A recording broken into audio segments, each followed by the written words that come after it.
sababu ya na fadhili zako hata mahali umetufikisha Bwana. Mungu wetu wa mbinguni, tumeona mkono wako na tunazidi kuomba ya kwamba tuzidi kuona Bwana kwa ajili ya utukufu wako. Pokea sifa na utukufu. Tunapolisoma neno lako Mungu wetu wa mbinguni, tuomba ya kwamba mapenzi yake iliyokuwa umekusudia ikatimie kwa kila mmoja wetu kwa ajili ya utukufu wako. Pokea sifa na utukufu Mungu wetu wa mbinguni, na ni katika jina la Yesu Kristo tunaomba na kuamini. Amen. Bwana Yesu asifiwe.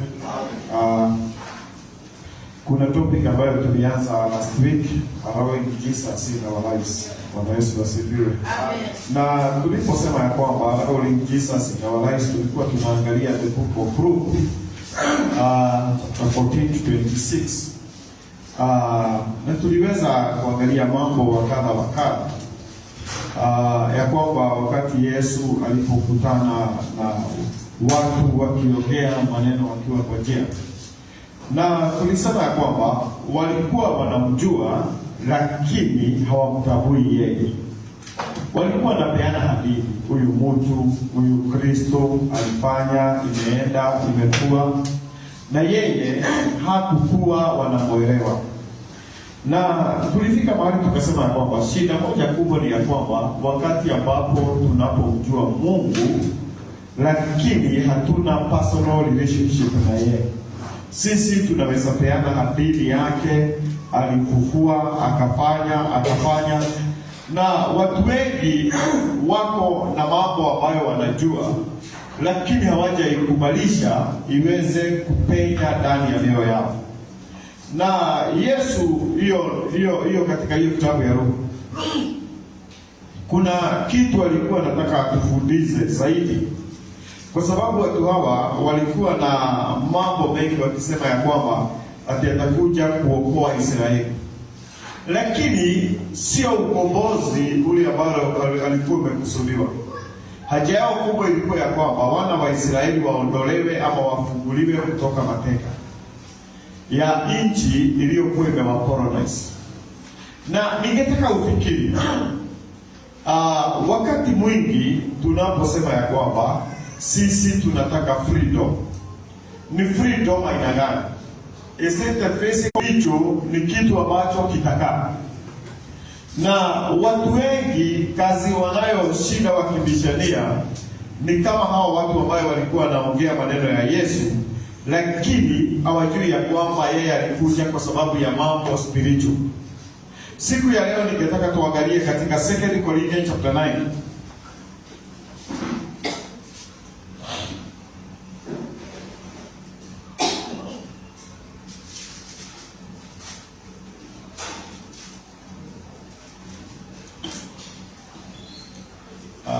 Verse 4 and 5. 2 Corinthians 9:4.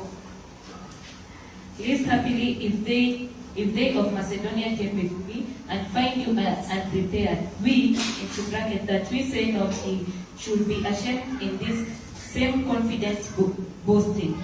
Therefore, I thought it necessary to exhort the brethren that they would go before unto you, and make up beforehand your bounty, whereof ye had noticed before, that the same might be ready as a matter of bounty and not of covetousness. But then I say, he which soweth sparingly shall reap also sparingly, and he which soweth bountifully shall also reap bountifully.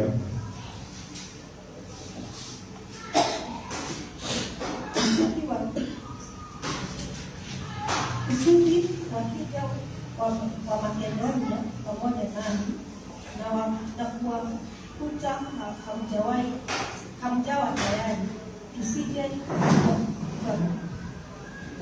hayarika sisi tuseme nini katika hali hiyo ya kutumaini.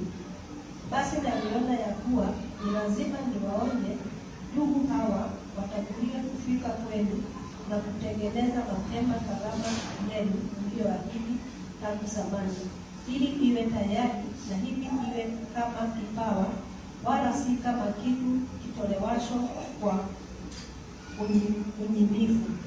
Lakini nasema neno hili, Apandaye haba atavuna haba, apandaye kwa ukarimu atavuna kwa ukarimu. Angalia kitu moja. Paulo akiongelesha watu wa Korintho, alikuwa anaongelelea wa Korintho kuhusu wakija na watu wa Macedonia. Bwana Yesu asifiwe. Paulo kuna mahali amesema ya kwamba Macedonia walikuwa maskini, lakini walipeana ama walitoa kwa moyo. Ikawa ya kwamba Macedonia hawana vipawa kama watu wa Korintho. Bwana asifiwe. Lakini watu wa Macedonia wako tayari kwa ajili ya neno la Bwana na kulitenda. Watu wa Korintho hawako tayari, lazima wafosiwe ama wawe ni kama wanawekwa ile tunaita changamoto. Bwana Yesu asifiwe. Sasa nataka tufikiri hao watu wawili, watu wa Macedonia na watu wa Korintho. Na kusudi kubwa Paulo awaambia watu wa Korintho hivyo, anawaambia wakija na watu wa Macedonia wakute hawajajiandaa, wataaibika. Bwana Yesu asifiwe. Wataaibika. Kwa sababu kulingana na Paulo, watu wa Korintho walifaa kuwa mbele katika kila jambo. Lakini watu wale hawakuanzi tayari. Hawako ready. Kwa hivyo wakiondoka, kila mtu ako katika shughuli zake.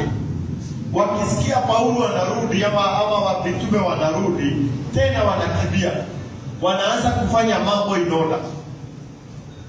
Bwana Yesu asifiwe. Kwa hivyo hawa wanataka wasikie ama wawe supervised. Na mtu yote ambaye anakuwa supervised, maandiko inasema ya kwamba huyo ni mtoto. Si ndio maandiko inasema? Hata kama ni mrithi, hawezi pewa mali. Bwana Yesu asifiwe. Kuna mambo hawezi aminika. Kwa hivyo Paulo anamaanisha ya kwamba kanisa la Wakorintho hata kama liko na vipawa haliwezi aminika na wao vile vile na Mungu, kwa sababu wao lazima waambiwe ya kwamba tutakuja siku fulani. Na ndio naona anasema aliprepare, hawako tayari. Shida kubwa ni ya kwamba lazima tuangalie mioyo yetu iko prepared aje wakati wowote kwa ajili ya kazi ya Bwana. Kwa sababu kama haiko prepared, sisi kuna mambo hatuwezi aminika. Bwana Yesu asifiwe. Kuna mambo hatuwezi aminika kwake. Na wakati tuliposema ya kwamba to allow Jesus, sio mtu ambaye atakuja aondoke. Bwana Yesu asifiwe. Na ningetaka kukwambia siku moja tutakuja kufanya the study of the Church of Corinthian, kwa sababu it was very very complicated. Ni example ya church ya siku hizi ambayo ni very complicated. Na hii ni sio example ya church, ni example ya individual ambayo hayuko tayari kuandamana na Bwana, lakini yako tayari kuwa katika nyumba la Bwana. Bwana Yesu asifiwe. Personally hajaamua nini anataka, lakini kwa congregation hapo anapatikana.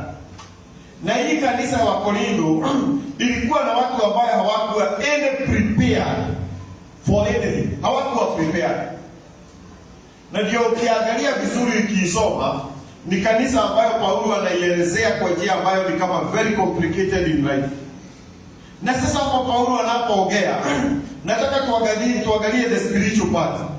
Na the spiritual part ni kusema wako pale, inaonekana structure, inaonekana building, lakini wale wako ndani hawako tayari. Bwana Yesu asifiwe. Kwa hivyo wanashika Bwana kama kitu part time. Kwa hivyo Mungu, mambo ya watu wa Mungu wakija tuko na Mungu, wakiondoka tunaacha Mungu. Sasa walikuwa wameshika Mungu ni kama part time. Na ndio naona Paulo akidescribe, ndio naona anasema ya kwamba sio wao. Paulo hataki wawe ni kama watu wa kuchochewa. Bwana Yesu asifiwe. Announcement inafanyiwa mara ya kwanza, mara ya pili, mara ya tatu, mara ya nne, unaona ndio wanafanya jambo. Unaona pastor anasema, therefore I thought it necessary to exhort the brethren that they will go before unto you. Bwana Yesu asifiwe. Watume watu waende mbele yao. Bwana Yesu asifiwe. Amen. Nataka ujiulize ndani ya moyo wako, wakati wowote ambapo unakuja katika nyumba la Bwana, moyo wako unakuaga aje? Kwa sababu kuna mambo mengi watu hawajui kuseparate. Although Paulo anapeana example hapa ya mambo physical ama mambo ya kusimamisha watu wa Bwana, lakini nataka tuiangalie the spiritual part, also the physical part tuiangalia. Unapokuja katika nyumba la Bwana, moyo wako unakuaga tayari aje kwa ajili ya kukutana na Bwana? Kwa sababu unapokuja kanisani hukutani na wanadamu. Kama sisi tungekuja tukutane na wanadamu, hakuna haja ya kuja kanisani. Lakini tunakuja kanisani kwa sababu tunataka kupatana na Bwana, ili yeye kile amesema kitimie. Bwana Yesu asifiwe. Si Waefeso ndio inasema ya kwamba tumebarikiwa na baraka zote za ulimwengu wa rohoni. Sio ulimwengu wa hapa. Kwanza ni ulimwengu wa rohoni. Hizo baraka zote tumebarikiwa nazo, lazima tuwe tayari tukija, tusifanyishe kile Bwana anataka, ili tukutane na yeye, ili tuwe na yeye. Lakini sasa watu hawa, Paulo mpaka sasa ni kama anatumana mbele yao, endeni uwaambie wajiandae, tunakuja. Bwana asifiwe. Mpaka anasema waambiwe ya kwamba sio kama wanalazimishwa. Bwana Yesu asifiwe. Lazima kila individuality take personal responsibility. Na tunaposema personal responsibility tunamaanisha ya kwamba wewe mwenyewe personally kuna mambo ile ambayo inafaa kufanywa na Mkristo. Kama ni kusoma neno, kama ni kuomba, kama ni kuattend fellowship ikiwezekana, kama ni kuwa na watu mna discuss neno la Bwana. Hii mambo ambayo ndio inafanya mwanadamu akue, sio kitu ambacho lazima ushinde ukielezewa. Bwana Yesu asifiwe. Sasa ni kuonyesha watu wa Korinto personal responsibility hawakuwa nayo. Wanangoja. Sasa leo tuko hapa kanisani sana. Labda wengine wengi tutaonana sana. Lakini between the week, will you take personal responsibility yako ya kufanya vile ambavyo Mkristo anafaa kufanya? Kwa sababu hii tu ilikuwa Wakorintho hawana personal responsibility ya maishani mwao. Hawana ile tunaweza sema kuwajibika kama wako individual. Kwa hivyo huyo mtu akitoka anaweza ishi careless life. Akirudi anaonekana kama ni Mkristo. Na hii ndio maisha ambayo kanisa la Wakorintho mara mingi lilikuwa linaishi. Bwana Yesu asifiwe. Ilikuwa inaishi hivyo. Lakini Paulo anataka mtu yeyote atake personal responsibility, afanye jinsi ambavyo anafaa. Afanye jinsi ambavyo yeye anatakikana afanye. Bwana Yesu asifiwe. Juzi nilikuwa nasikiliza wasomi wakijadiliana kuhusu responsibility of student in school. Bwana Yesu asifiwe. Na nikasikia mwalimu mmoja akisema, hawa expert wa masomo wakasema, yeye ana believe mwalimu anafaa kupeana 30%. Hafai kupitisha 30%. 70% ni mwanafunzi atafute. Bwana Yesu asifiwe. Sasa alikuwa anasema wanafunzi wengi hawatafuti. Sasa wana expect iwe ni kama magic. Ikifika ni wakati wa exam kama huu ambao wanafanya maboko na nini, anakumbuka ya kuwa 70% hajaitafuta. Bwana Yesu asifiwe. Na sisi in a congregation, in a church, maybe tutapeana 20%. Bwana Yesu asifiwe. 20% in this way. Ya kwamba mimi nikifundisha nina highlight mistari miwili mitatu. Lakini nina expect ya kwamba ukienda unasoma the whole chapter. Bwana Yesu asifiwe.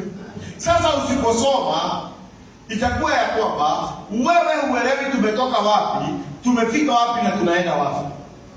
Sasa ndio naona watu wengi kile wamepata ile tunaita wako kanisani, lakini hawana responsibility jinsi Mungu alikuwa anataka.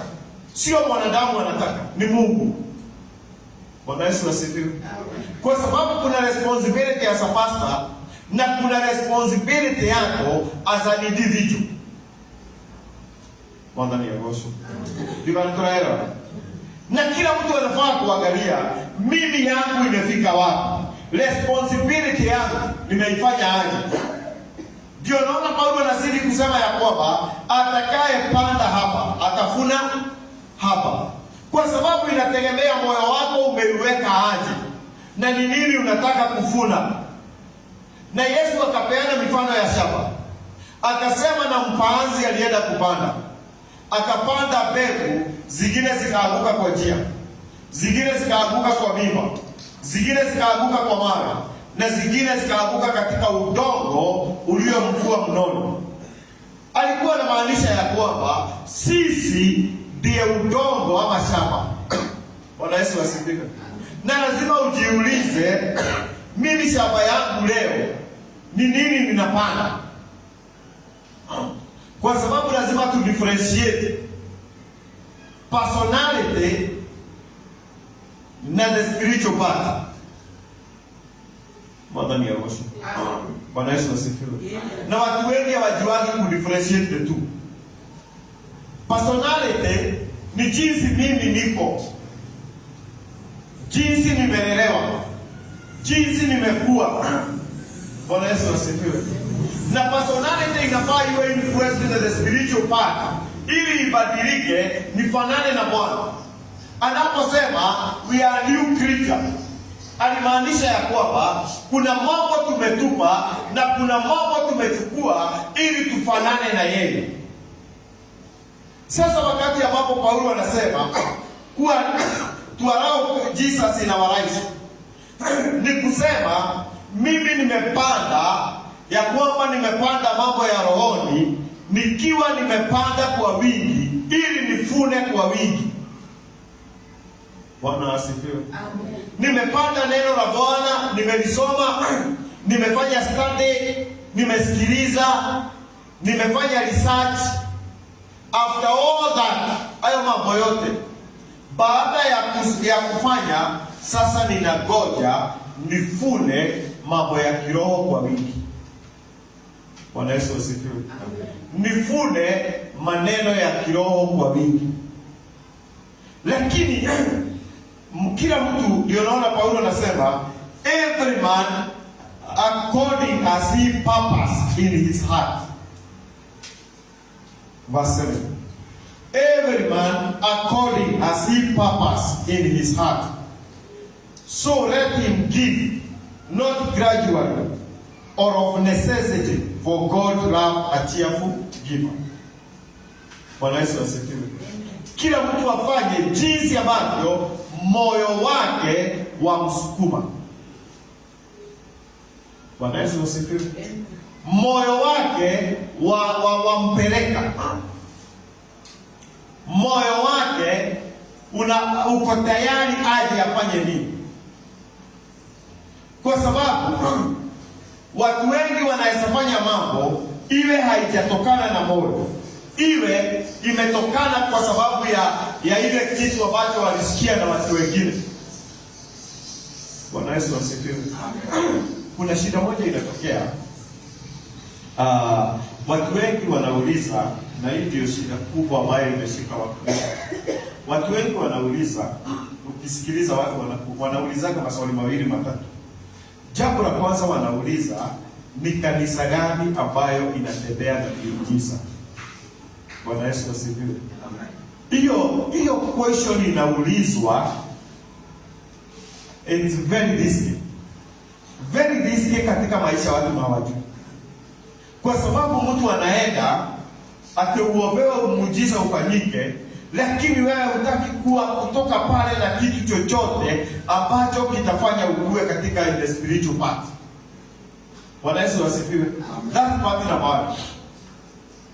Part number two, vile unakuta watu wakiuliza, watu siku hizi wanaenda prayer center gani ndio unasikia iko na presence. Bwana Yesu asifiwe. Hayo mambo mawili yamekuwa very tricky katika maisha ya watu. Na ndio unakutaka watu wanaenda prayer center, anatoka bila kitu chochote ambacho ameaccomplish. Mtu anaenda kanisani, anatoka bila kuaccomplish anything tangible katika maisha yake. Although Paulo alikuwa anaongea maneno physical, lakini ni vizuri tunajiuliza, mimi moyo wangu uko aje? Nisifuate multitude, nitoke kule. Bwana Yesu asifiwe. Kwa mfano, kuna mtu anaitwa Zakayo. Zakayo aliposikia Kristo anapita, aliona ako na ufupi wa kipimo. Akaona apande mkuyu aone Kristo vizuri. Bwana Yesu asifiwe. Nataka ufikiri, Zakayo alienda apatane na Yesu abadilishwe ama amuone. Now that's the greatest part. Bwana Yesu asifiwe. Anapanda juu aone Kristo. Kwa hivyo yeye hana any knowledge ya kwamba Kristo alikuja afanye nini. Lakini amesikia watu wakisema anapita. Sasa badala ya yeye aende apatane na yeye abadilishwe, kwanza anaenda na mali na maiki ya kwamba mimi naenda nimuone. Bwana Yesu asifiwe. Amen. Na ndio naona mpaka wanafunzi walikuwa na Yesu, wengi walisuguana na Yesu. Kwa sababu watu walikuja na moyo tunamjua. Bwana Yesu asifiwe. Tunamjua. Tunakula na yeye. Tunalala na yeye. Tunapanda merikebu moja na yeye. Anasifundisha tukiwa. Bwana Yesu asifiwe. Lakini Yesu akiuliza swali, wanamjibu the opposite way. Bwana Yesu asifiwe. Nikodemo aliulizwa na Yesu, watu hawa watapata chakula wapi? Alisema haiwezekani. Ndio aliambia Yesu wakati walikuwa in the wilderness. Haiwezekani. Fikiri kitu moja. Huyu mtu amekaa na Yesu, ameona Yesu akifufua Lazaro. Huyu mtu amekaa na Yesu, ameona Yesu subiri alifufua msichana wa Jairo. Huyu mtu alikaa na Yesu, ameona vile Yesu amefanya mambo. Lakini anapoangalia umati, moyo wake unaupata uoga ya kwamba haiwezekani. Bwana Yesu asifiwe. Mpaka siku ya leo lazima ujiulize, moyo wangu nimeuset aje? Inawezekana mambo kwa Yesu ama haiwezekani? Kwa sababu kama haiwezekani, basi mimi niko na shida. Hebu tuangalie Hebrews chapter 3 haraka haraka, Waebrania 3. Hebrews chapter 3 haraka haraka. Angalia maiki ya ninaomba kidogo. Hebrews chapter 3 verse 12.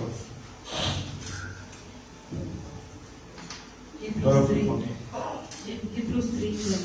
Take it, brethren, lest there be in any of you an evil heart of unbelief and departing from the living God. But exhort one another daily, when it is called today, lest any of you be hardened through the deceitful of sin. 14. For we are made partakers of Christ if we hold the beginning of our confidence steadfast unto the end. Angalieni ndugu zangu, usiwe katika mmoja wenu moyo mbovu. Angalieni ndugu zangu, usiwe katika mmoja wenu moyo mbovu wa kutokuamini kwa kujitenga na Mungu aliye hai. Lakini muonyane kila siku, maadamu iitwapo leo, ili mmoja wenu asifanywe mhukumu wa udanganyifu wa dhambi. Kwa maana tumekuwa washirika wa Kristo, kama tukishikamana na mwanzo wa udhabiti wetu kwa nguvu mpaka mwisho. Sasa angalia ni kitu moja. Paulo akiandikia Waebrania, although hii kitabu wengi wanasema ni Paulo, wengine wanasema ni watu wengine. Hawa hatujawahi scholars hawajasikizana nani aliandika kitabu cha Waebrania. Lakini wacha tu brief it for sisi kwa na sasa. Tusiingie katika masomo ambayo haitawahi isha. Paulo akiandikia watu wa Waebrania anasema ya kwamba wajiangalie kusiwe na mmoja atapata moyo mbovu ama moyo mbaya. Huyo moyo ni moyo gani? Wa kutoamini na mtu aondoke kwa Mungu. Bwana Yesu asifiwe. Waangalie mtu asiwe na evil heart, moyo mbovu. Bwana Yesu asifiwe. Kulingana na Paulo, moyo mbovu ni moyo ambayo unaondoa mtu katika kwa Mungu. Lakini huyu moyo ambayo unaambiwa ni moyo mbovu ni moyo ambayo hautaki kuamini. Ukisikia maneno hautaki kuamini hicho ambacho Mungu alifanya. Hautaki kuamini kazi ya Bwana. Hautaki kuamini kile Mungu alisema. Hautaki kuamini. Huyo ndio moyo mbovu. Na ndio moyo ambayo unataka kukaa ukikumbushwa. Ndio moyo ambayo unataka kukaa ukinenewa. Na mtu akipata moyo mbovu, hakuna kitu anaonaga kizuri cha Bwana. Bwana Yesu asifiwe. Hakuna kitu anaona kizuri cha Bwana. Unajua ukipata moyo wa kutoamini ni kusema mpaka kile kinasemwa na kile kimeandikwa huoni kama ni cha ukweli. Bwana Yesu asifiwe. Huwezi ona kama ni cha ukweli. Na ndio naona siku hizi mpaka watu wameanza kudoubt mpaka kile ambacho kinaonekana. Kwa nini tuna doubt neno la Bwana? Tunalidoubt kwa sababu vile neno linataka kukae, sisi hatutaki kukaa hivi. Bwana Yesu asifiwe. Nilikuwa naangalia kuna mstari mmoja nilikuwa namtafuta ule unasema ya kwamba atena wana wa Israeli Mungu akawaambia warudi mahali walimwacha. In the book of Jeremiah. Bwana Yesu asifiwe. Sasa nilikuwa nafikiri kuhusu huyo mstari. Inamaanisha ya kwamba wana wa Israeli walikuwa wamepelekana na Bwana. Bwana Yesu asifiwe. Lakini Bwana mahali aliposema simameni, hawakusimama wakazidi kuendelea. And there is the spiritual part, there is that phrase ya kwamba Mungu kuna ile speed anataka upelekane naye. Bwana Yesu asifiwe. Na hii speed ya Bwana kama tutaweza kwenda nayo, lazima tuwe tayari, mioyo yetu iko wazi kupokea kwake. Na sisi tuko wazi kusoma neno lake, kuomba na kufikiri ama meditation of the word of God. Neno lote unalisoma, unalimeditate katika maisha yako, linafaa kufanya kazi gani? Bwana asifiwe. Amen. That part ya meditation ndio shida. Na ndio naona Joshua aliambiwa kwamba meditate the word day and night. Kwa nini aliambiwa meditate? Kumbuka ya kwamba wana wa Israeli wametoka mateka. Bwana Yesu asifiwe. Wametoka mateka. Wako na akili ya umateka. Wako na akili ya kufanyishwa kazi. Wako na akili ya kutumikia watu wengine. Lakini Mungu anataka wamtumikie. Sasa kuna shida mbili. Aidha wakae na mawazo wametoka nayo katika mateka, wawe ya kwamba lazima waongozwe na watu wengine. ama wakuje waweze kumtumikia Bwana, wameditate neno la Bwana, waondoe roho ya umateka ili waweze kumtumikia Bwana. Bwana Yesu asifiwe. Na sisi tunaposoma neno na tunalimeditate, ni kusema ya kwamba kuna ile njia mimi as an individual huwa ninaipitia. Sijui kama tunaelewana. Bwana Yesu asifiwe. Kuna ile njia mimi naipitia. Kuna ile mawazo niko nayo. Bwana Yesu asifiwe. Kuna vile nataka familia yangu ikae. Kuna vile nataka mambo yangu ikae. Kuna vile nchi inanipeleka na kuna vile mimi nataka nipate pesa. Sasa hii mambo yote nikija nayo, nisipo meditate neno la Bwana ili nianze kuchagua yale maovu niitupe, sasa nitaachana na Bwana, mimi nijiongoze. Bwana Yesu asifiwe. Amen. And the main issue ya sisi kukutana hapa ni tusome neno la Bwana ili kile kibovu tutupe. Bwana Yesu asifiwe. Amen. Haleluya. Amen. Tuondoe kile kibovu ili kibaki kile kizuri ambacho ni neno la Bwana. Na sasa Paulo anataka watu hao wajiangalie wasipate moyo mbovu, moyo wa kutoamini. Kwa sababu Mungu anataka atubadilishe, aturekebishe nao adile. Bwana Yesu asifiwe. Na badala ya atubadilishe, sisi tusipokubali neno la Bwana, tutafanya mambo yetu kwa sababu tunajiona.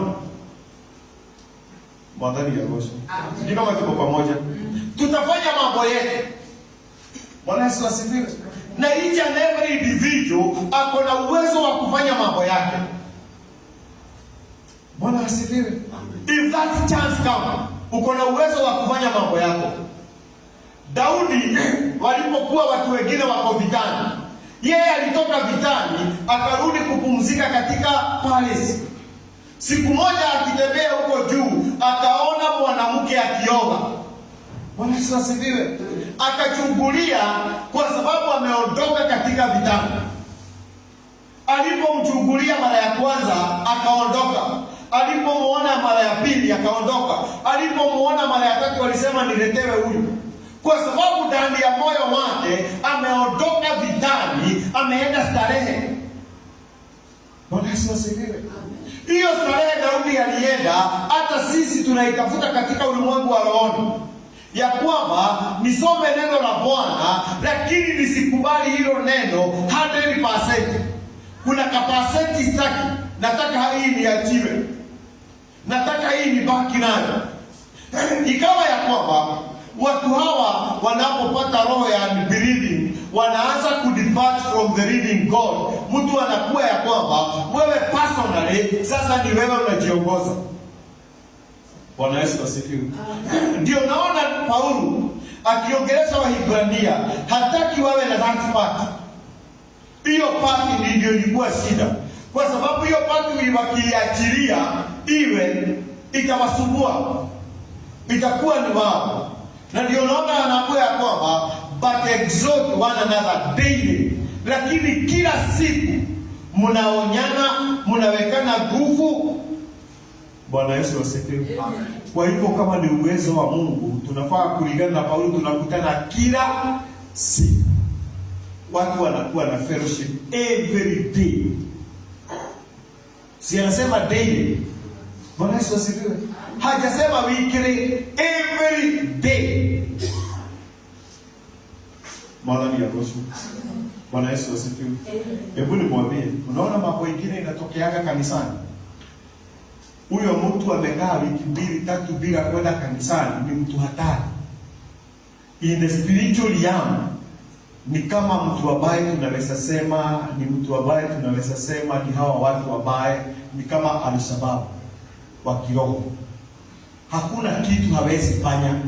Anaweza bomb kanisa one day. Bwana Yesu asifiwe. Kwa hivyo ukimiss one Sunday service, ile brother umefanya in your life,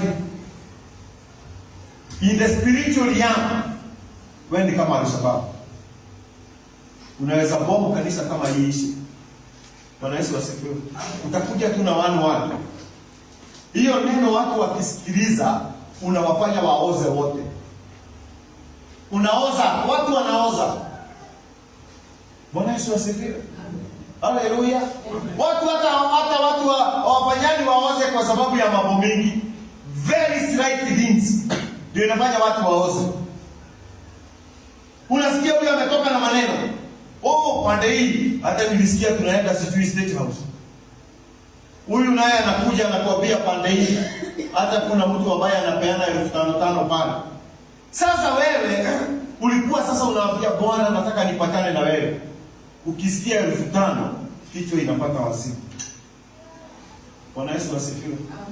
Na huyo mtu akisema mtakutana Sunday, unaona kama uko na power ya kuacha ama utaenda? Uko na power ya kuacha 5,000 ama utakimbia? Bwana Yesu asifiwe. Huyo mtu amebeba bomu ya ulimwengu wa rohoni. Kwa hivyo tu anakualia kadogo, unalipukiwa wewe peke yako. Unaanza kusema na hii kanisa kweli, Pastor anashindaga pale akipayuka, kuna kitu tunapataka. Na sipande hii kuna giritano, huyo ameenda. Sasa shida ile tuko naye kubwa, Paulo akisema watu wapatane daily. Whatever it is called today, lest any of you be hardened through the deceitfulness of sin. Mmoja wenu asipate moyo mgumu kwa sababu ya udanganyifu wa dhambi. Dhambi inakufanya upate moyo mgumu. Bwana Yesu asifiwe. Ulikuwa unaogopa Bwana, unapata moyo mgumu, unaachana na Bwana. Ulikuwa mtu mzuri unaomba, unapata moyo mgumu, unaacha kuomba. Ulikuwa mtu mzuri unatafuta neno la Bwana, unapata moyo mgumu, unaachana na neno la Bwana. Lakini hiyo space ilikuwa inajazwa neno la Bwana, sasa utalijaza maneno ya dunia. Bwana Yesu asifiwe. Haleluya. Amen. Hebu nikwambie, unaona ina service. Pastor anaweza kuhubiri kitu kizuri sana. Lakini kwa sababu umejaza vitu katika moyo wako, ushike hilo neno, uligeuze liwe negative katika maisha yako.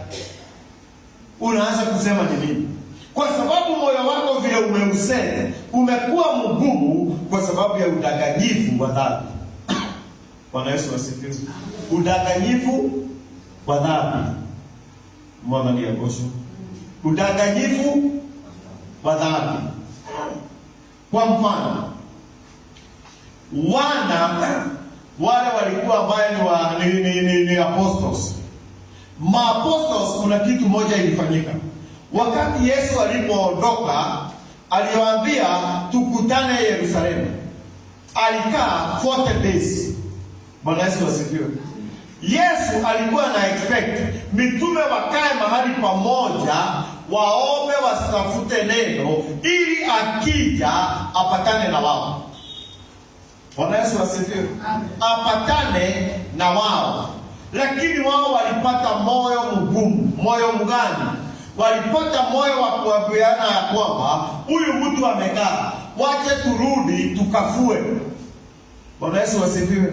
Wa kwanza alikuwa Peter, na akafuatwa na watu wengine 7.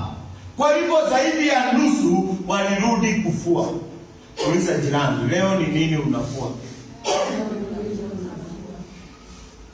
Bwana Yesu asifiwe. Kwa sababu unaweza kuwa kanisani lakini moyo wako uko nje, kuna kitu unavua. Bwana Yesu asifiwe. Uko na mtu alikukasirisha, unavua huyo. Hapo na mtu alikwambia una akili, unavua kutokuwa na akili. Bwana Yesu asifiwe. Kuna mtu alikwambia na ukija leo nataka tuonane unilipe kadeni. Sasa unakuja unaanza kuvua vitu ambazo sio sapati ya mahali ulipo. Peter alianza, wanafunzi wengine walirudi. Sasa ikawa ya kwamba badala ya wagoje Kristo, wao Kristo anaenda kuwatafuta. Kwa sababu yeye ndiye alienda baharini, akawauliza watoto, mmepata? Hapana, wekeni nyavu zenu hapa.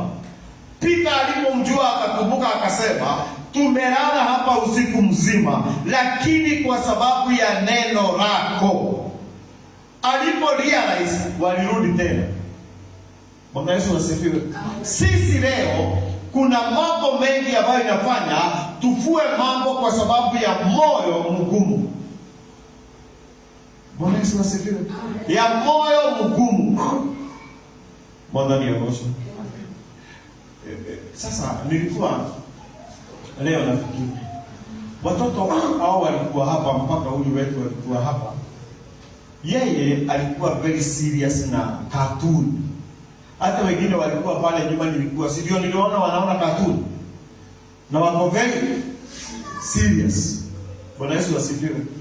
Mpaka huyu wetu, lakini hata tukiapoa simameni, hasimami yako kwa shughuli ya cartoon, lakini yako wapi?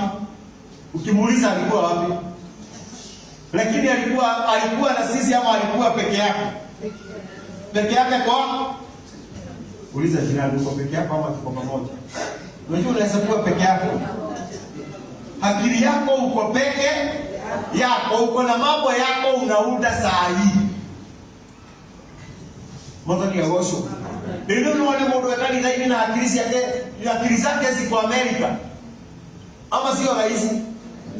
Bwana Yesu asifiwe. Amen. Unapanga, wacha nifike nyumbani niongeleshe. Na uko tu kanisani. Basi anasema haleluya, unasema amen, lakini nikifika nyumbani kuna nikatoka mtu kofi. Na tuko pamoja. Hata leo naweza sema sitapika, nione vile nitafanya. Sasa huyu ni watu ambaye mko pamoja, lakini in the spiritual realm you are not the same. Yeye kwa inji yake peke yake. Ndio unaona Paulo akisema alikuwa anataka watu hawa wawe partakers of Christ, wawe ya kwamba wameshikana na Kristo, wasiwe mioyo yao ni migumu kwa sababu ya dhambi, na wasiwe ya kwamba wamekuwa na mioyo ya kutomwamini Kristo na neno lake. Bwana Yesu asifiwe. Kama wale tulisoma katika Luka, wamekuwa na hadithi ati ya kwamba tulisikia atakufa, atazikwa, atafufuka siku ya tatu, na hata siku ya leo hatujamuona. Hata wamama wale walienda asubuhi, walikuta kaburi haiko na watu, na sisi tukakimbia kuona, tukakuta hayupo. Kwa hivyo wanapeana hadithi nzuri sana ya maneno ya Kristo, lakini wao they are not part and parcel of that Jesus Christ. Wao tu ni hadithi wako nayo, na wanasema na tulikuwa tunatumainia ya kwamba ndiye atakuja kuokoa Israeli. Bwana Yesu asifiwe. A very good story. Wao walikuwa wanadhani atakuja kuwapigania. Bwana ni agosho. Bwana Yesu asifiwe. I don't like to politicize people things, lakini ningetaka nikwambie tuangalie kitu moja. Wakati ule ambapo mtu kama although sio vizuri, lakini wacha tu ni okay. Mtu kama Ben Hinn amekuja juzi. Si alikuja hapa last year ama ni last year watu wana. Alikuwa hapa last year. Bwana Yesu asifiwe. Ama last year watu wana. Sio? Demu yao ilikuwa gani? Demu yake kukuja ilikuwa gani? Bwana Yesu asifiwe. Amen. Demu yake ilikuwa gani wakati aliletwa? Si aliletwa na nchi na wahubiri wale wakubwa. Walimleta ya kuja afanye nini? To heal the nation. Bwana Yesu asifiwe. Amen. To heal the nation. Aliheal individual ama aliheal the nation?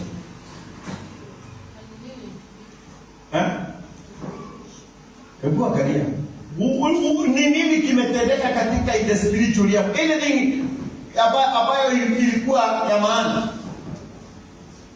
Kwa sababu hatukumleta kutoka ndani ya mioyo ya kwamba tunataka tupatane na Mungu.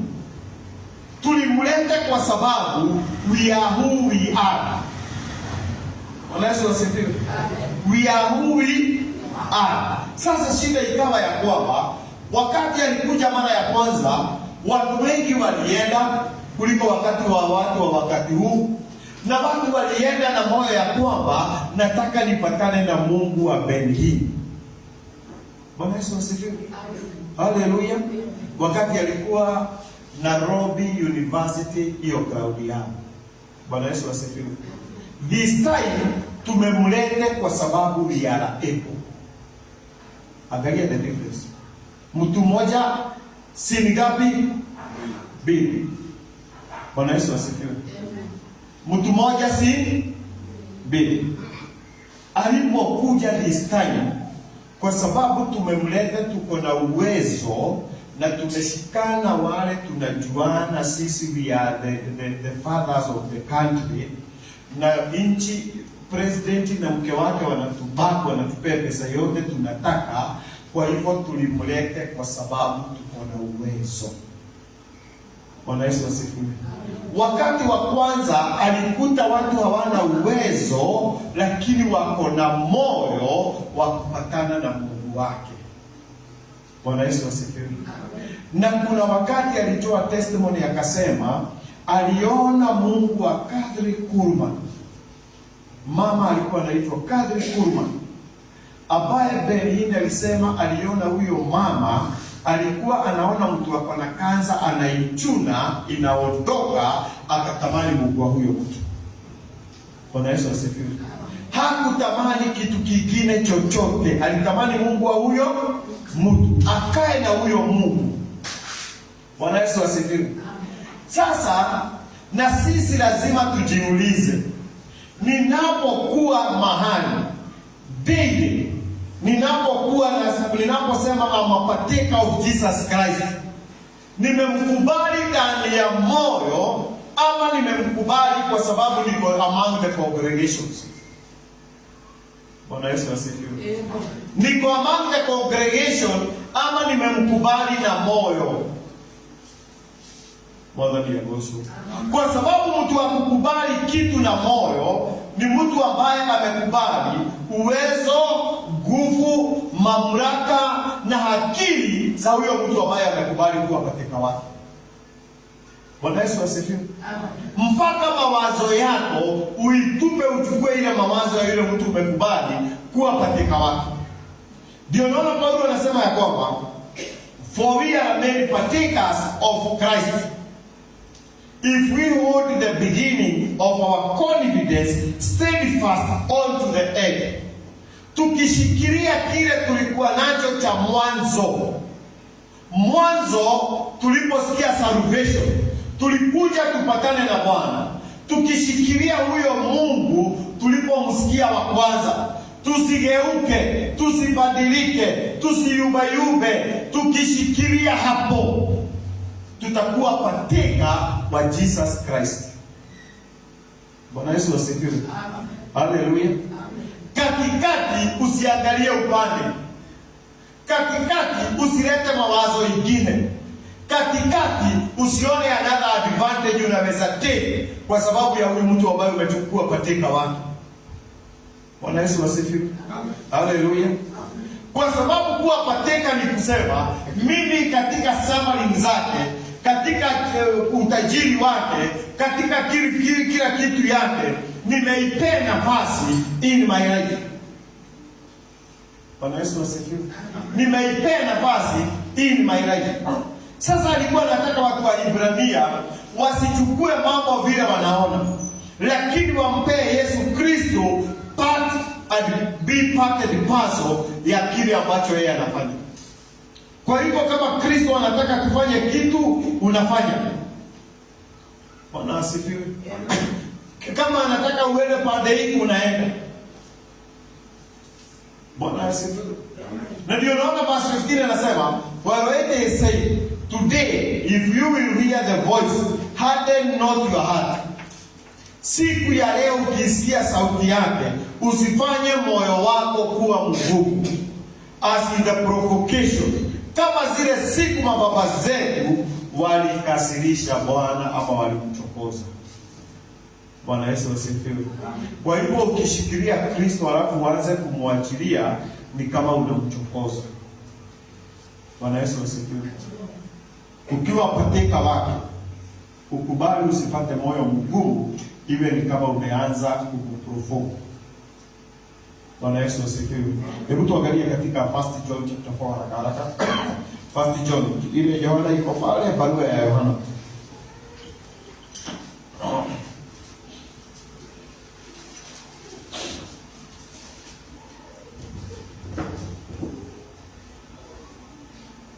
Verse 2 to 4. 1 John 4:2. Hereby know ye the Spirit of God. Every spirit that confesseth that Jesus is come in the flesh is of God. And every spirit that confesseth not Jesus Christ is come in the flesh is not of God. And this is that spirit of Antichrist, whereof ye have heard that it should come, and even now already it is in the world. Verse 4.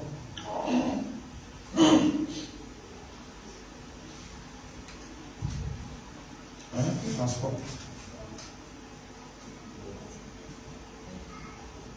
Kiingereza umesoma basi? Ye are of God, little children, and have overcome them, because greater is he that is in you than that he is in the world.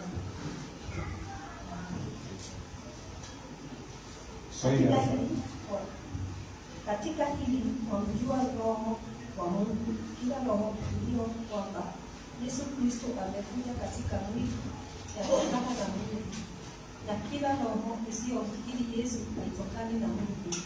Na hii ndiyo roho ya mpinga Kristo, ambayo mmesikia kwamba yaja na sasa imekwisha kuwapo duniani. Ninyi watoto wadogo watokana na Mungu, nanyi mmewashinda, kwa sababu ya yeye aliye ndani yenu ni mkuu kuliko yeye aliye katika dunia. Hebu angalia, huyu tu nimesoma kama example. Lakini ukiangalia hii example ni example ambayo tunafaa kuiangalia. Kwa sababu tumeambiwa kwamba ukiangalia pale verse 1 ndio siku nataka tuangalie. Anasema ya kwamba kuna manabii wengi wamekuja duniani wa uongo. Bwana Yesu asifiwe. Anasema ya kwamba kila roho ikiri ya kwamba Mungu Kristo alikuja na mwili imetokana na Mungu. Bwana Yesu asifiwe. Kristo alikuja na mwili imetokana na Mungu. Kwa nini John amerudia hiyo mstari? John ameleta hiyo phrase ili watu wajue ya kwamba Kristo alikuja na mwili kama sisi. Alipokuja na mwili kama sisi, alipitia mambo tunayoipitia. Bwana Yesu asifiwe. Lakini hakutenda dhambi. Bwana Yesu asifiwe.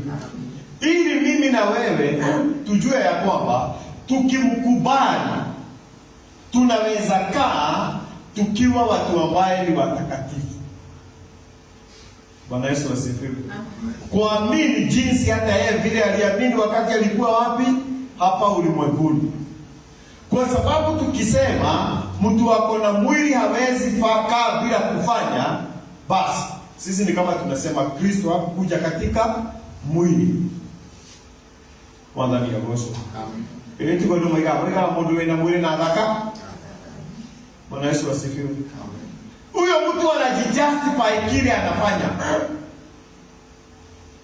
Lakini tunaambiwa kwamba Kristo alikuja katika mwili ili sisi tusijaribu kuleta vitu ya kujijustify.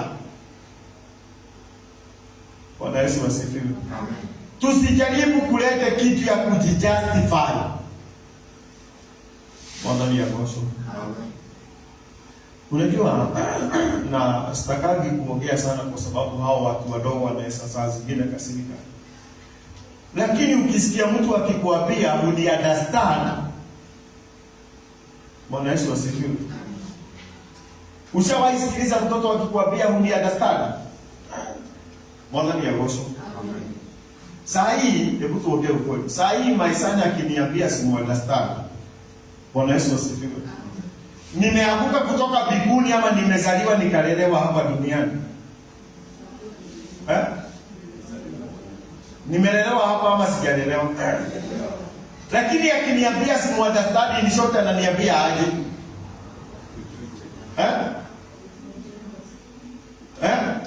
Unafikiria anakuambia nini? Ni escape route, anatafuta ya kufanya vile anataka. Ni kamlango anataka tu afungue, usiwahi muuliza swali.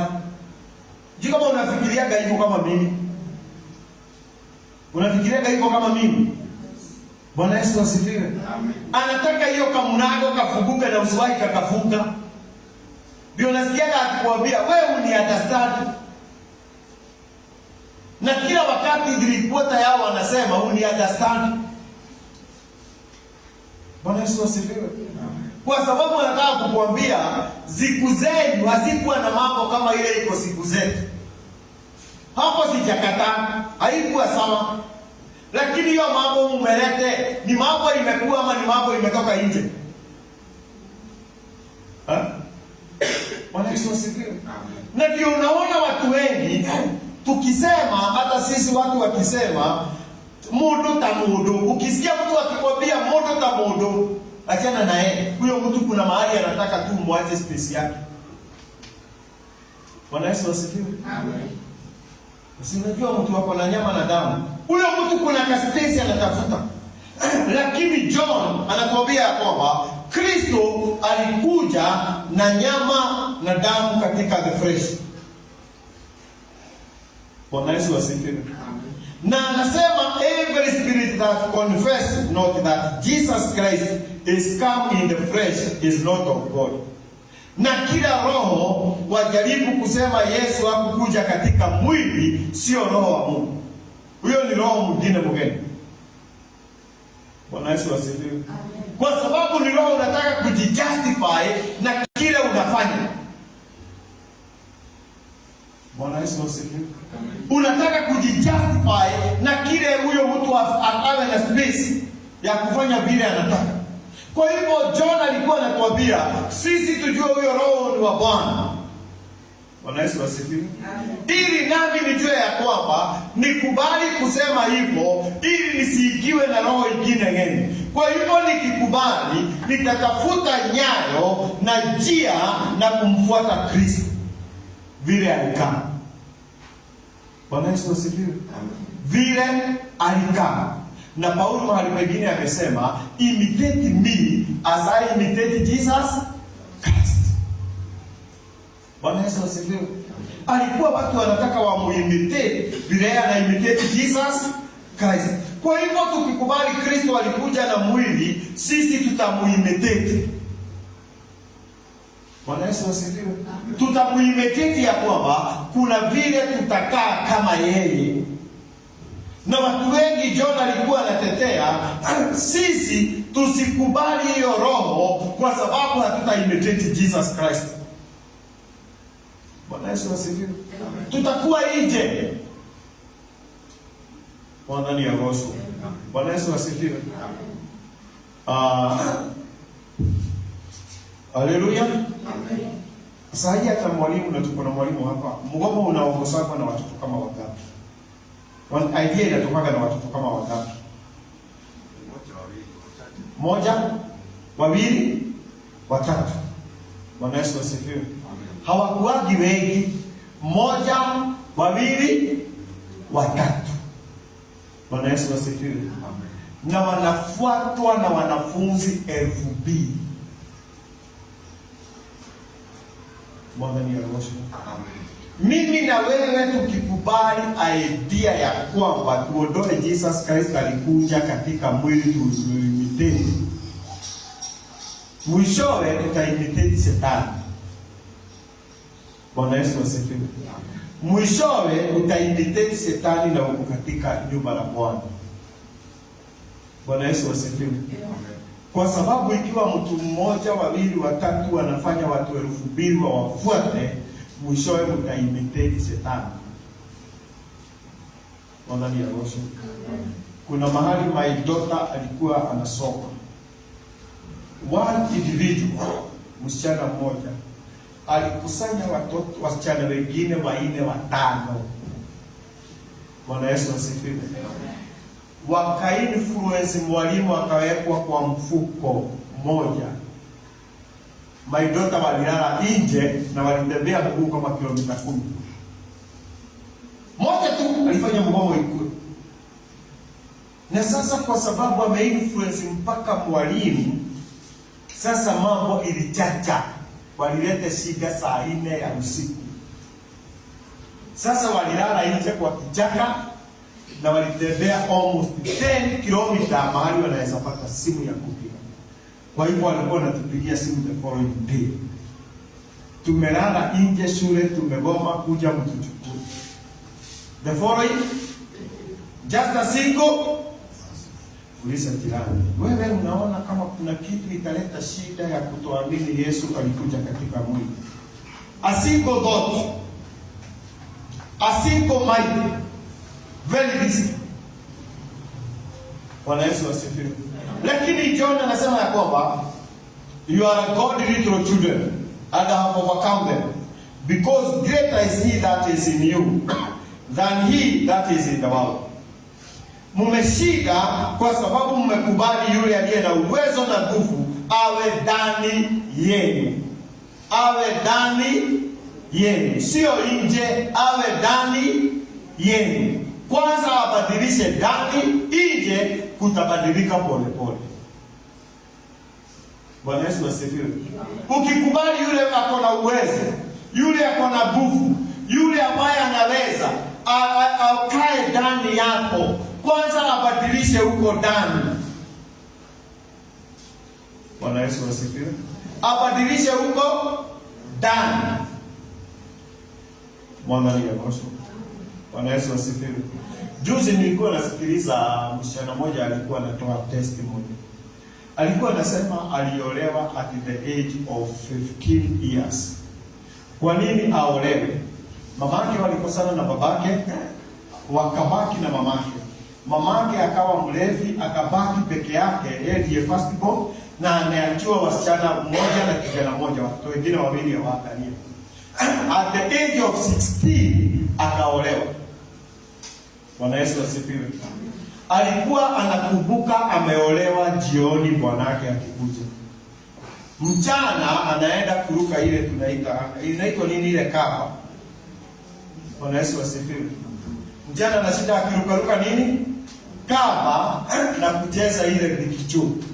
Alikuwa anasema alikuwa anaruka saa 4 ya mchana mpaka saa 11. Bwanake akikuja anakuta nyumba haijaoshwa, vikombe vile walikunywa chai haijatolewa, msichana hajaoga. Atina ni nani? Ni bibi. Mpaka kuoga hajaoga. Sasa walikaa naye just 2 months. Huyu akamwambia rudi kwenu ufundishwe kukaa kama mama. Ukifundishwa utarudi.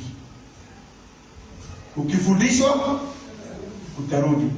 Mwili ameolewa, akili hajaolewa. Tuma tuko pamoja. Mwili akili. Na sisi tunaambiwa ya kwamba ndani tukubalishe huyo. Akae wapi? Ndani, lakini sio nje. Bwana Yesu asifiwe. Haleluya. Sio nje. Mwadhani ya Yesu. Haleluya. Hata saa hii kijana akitaka kuoa ni ndani akubali yeye ni bwana wa bibi na ako na bibi.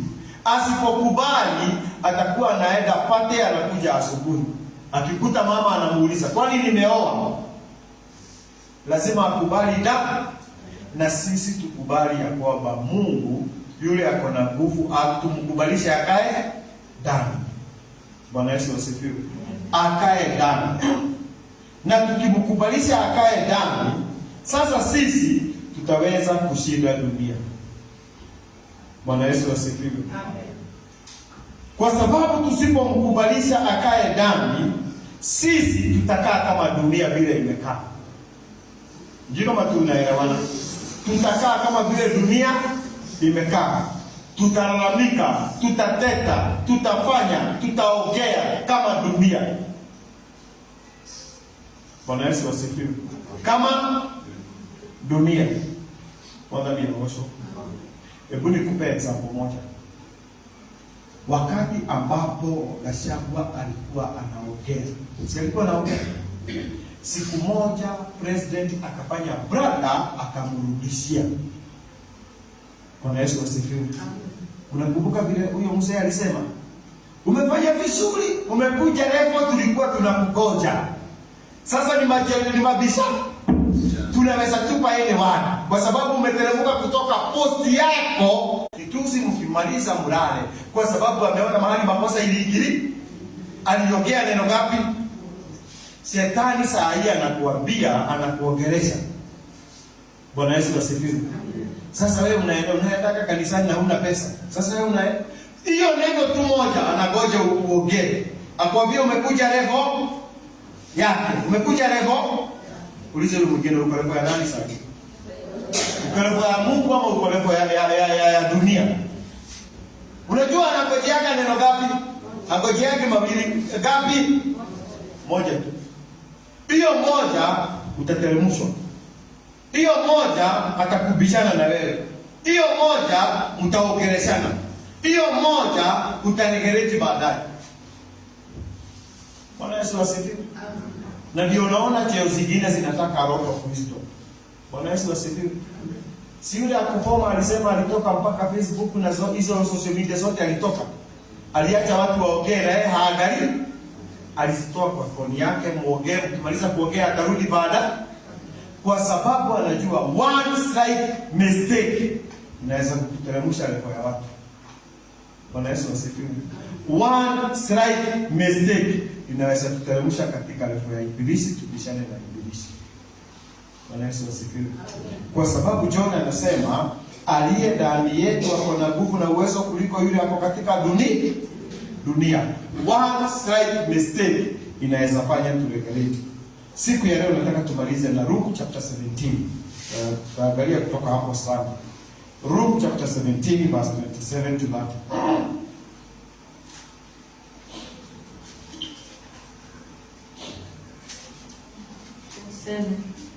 They did eat, they drank, their married wives, they were given in marriage until the day that Noah entered into the ark, and flood came and destroyed them all. Likewise also, as it is in the days of Lot, they did eat, they drank, they bought, they sold, they planted, they built. But the same day that Lot went to Sodom, it rained fire and brimstone from heaven and destroyed them all.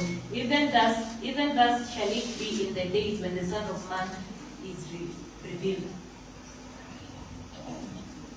Walikuwa wakila na kunywa, walikuwa wakioa na kuolewa, hata siku ile Nuhu aliyoingia katika safina, gharika ikashuka, ikawaangamiza wote. Na kadhalika kama ilivyokuwa katika siku za Lutu, walikuwa wakila na kunywa, walikuwa wakinunua na kuuza, wakipanda na kujenga. Lakini siku ile Lutu aliyotoka Sodoma, kulinyesha moto na kiberiti kutoka mbinguni, vikawaangamiza wote.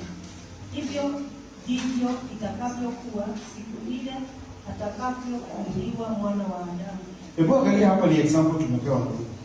Luke anasema ya kwamba siku za Lutu ama Lot walikuwa wanakunywa, kuoa, walikuwa wanakula, wanakunywa, kuoa na kuolewa. Bwana Yesu asifiwe.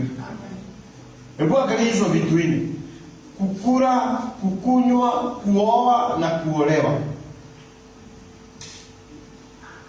Siku za Lutu walikuwa wanakula, wanakunywa, wanunua na wanauza na wanajenga na kupanda. Bwana Yesu asifiwe. Amen. Hawa watu, hiyo mambo ni ile mambo ya kawaida watu wanafanyana. Bwana Yesu asifiwe. Amen. Lakini waliifanya bila kuangalia nyuma. Waliifanya bila kuangalia mbele. Bwana Yesu asifiwe. Kukula, kukunywa, kuoa, kulima, kupanda, kujenga. Bwana Yesu asifiwe. Hizo ni zile vitu mpaka wa sasa zinabeba watu wengi mawazo yao. Bwana ni ya mwisho. Bwana Yesu asifiwe. Especially kukula na kukunywa, hiyo ndio mambo watu wanatafutia siku zile mingi, na kuoa na kuolewa. Bwana Yesu asifiwe. Hizo ndizo zile vitu watu wanaangalia sana. Na wakati wa Ruthu na wakati wa Noa, watu tu walishughulikia hizo vitu. Ndio kama tunaelewana. Walishughulikia hizo vitu mpaka siku Ruthu alipoondoka, kukanyesha mvua wa moto katika Sodoma. Bwana Yesu asifiwe. Hawakuwa wameona any risk ama uhatari, walikuwa tu na mambo ya kawaida, kwenda kutafuta pesa, ukuje ukule ulale, kutafuta ukunywe ulale, kutafuta uoe na uolewe, kutafuta unapata, kutafuta unajenga. Hiyo tu ndio maisha walikuwa wanaishi, lakini hawakuwa wanafikiri kama kuna kitu kingine wanatakikana kufanya. Sodomu na Gomora ilinyesha mvua ya moto bila wao kuelewa, kwa sababu walikuwa busy kukula, kukunywa, kuoa, kupanda, kujenga. Si ndio mambo tunashughulika siku hizi? Kuna kitu kingine watu wanashughulikia? Lakini sisi tunafaa tujiangalie on top of that. Huyu Yesu akija atatukuta aje? Kutafuta sio shida, lakini the preparation ya moyo ndio ilikuwa shida katika maisha ya watu hao. Hawakuwa prepared. Bwana Yesu asifiwe. Mioyo yao wameipeana kwa hayo mambo wanafanya. Hawana preparation nyingine ya kwamba moyo wamejifichia Kristo, hawajajifichia. Bwana Yesu asifiwe. Ndio naona Rahabu wakati ambapo malaika walipokuja, wapelelezi walipokuta Rahabu, na unajua Biblia ilikuwa inasema Rahabu the prostitute, Rahabu yule kahaba, aliambiwa ya kwamba ufungulie kitambaa nyekundu katika dirisha yako.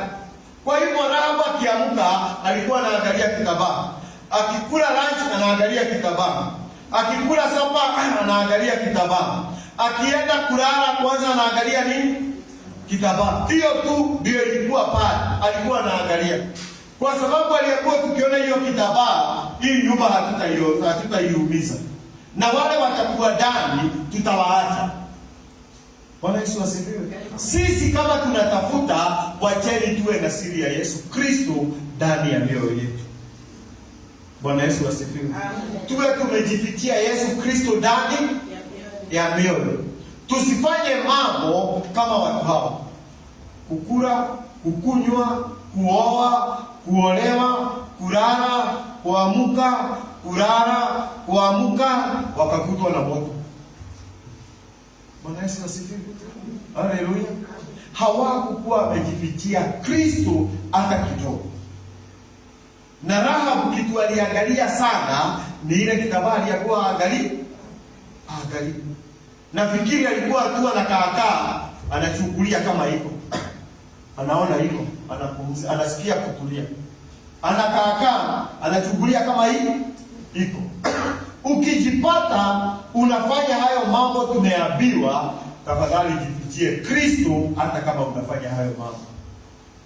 Bwana Yesu asifiwe. Usikubali iingie kwa moyo, wacha ikae kwa akili.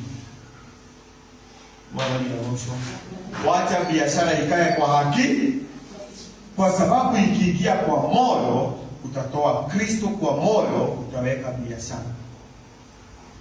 Bwana Yesu asifiwe. Ilikuwa tu kawaida, na mwisho tunaambiwa mwana wa Adamu akija kufunuliwa itakuwa tu kama hapo, kama hiyo siku nyingine.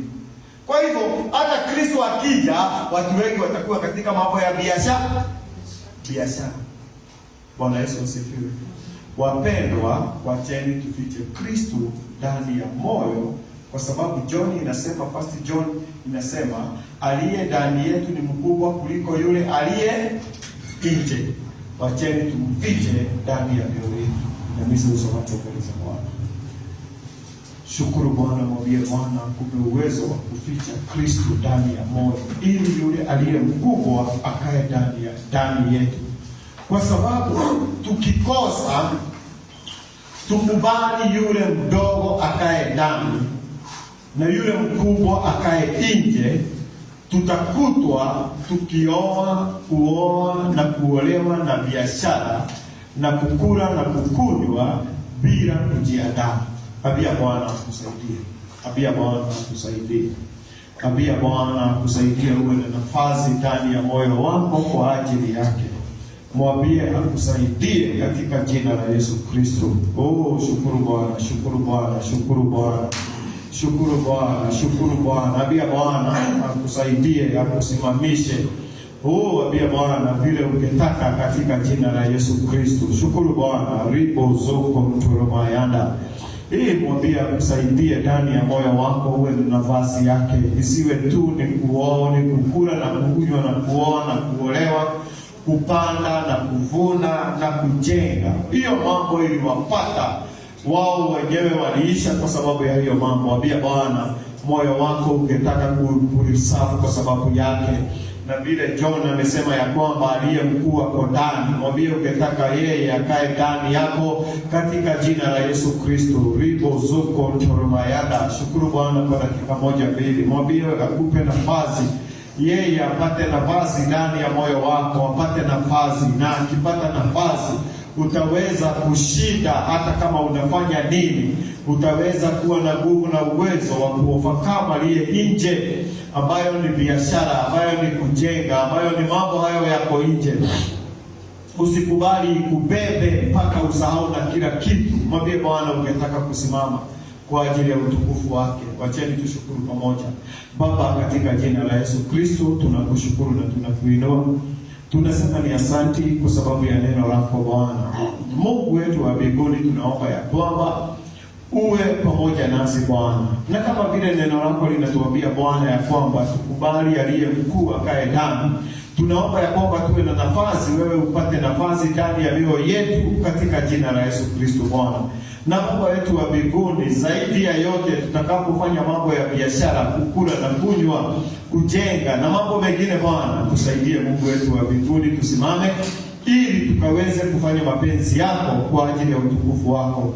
Tunaomba ya kwamba tusibebwe na mambo ambayo tunayoifanya, lakini wacha tujifichie wewe ndani ya mioyo kwa ajili Baba yetu wa mbinguni. Baada ya hiyo mambo yote, tusije tukajipata mwana wa Adamu amerudi bila sisi kuelewa. Tunaomba ya kwamba tuweze kupata ufahamu kwa ajili ya utukufu wako, na ni katika jina la Yesu Kristo tunaomba na kuamini. Amen.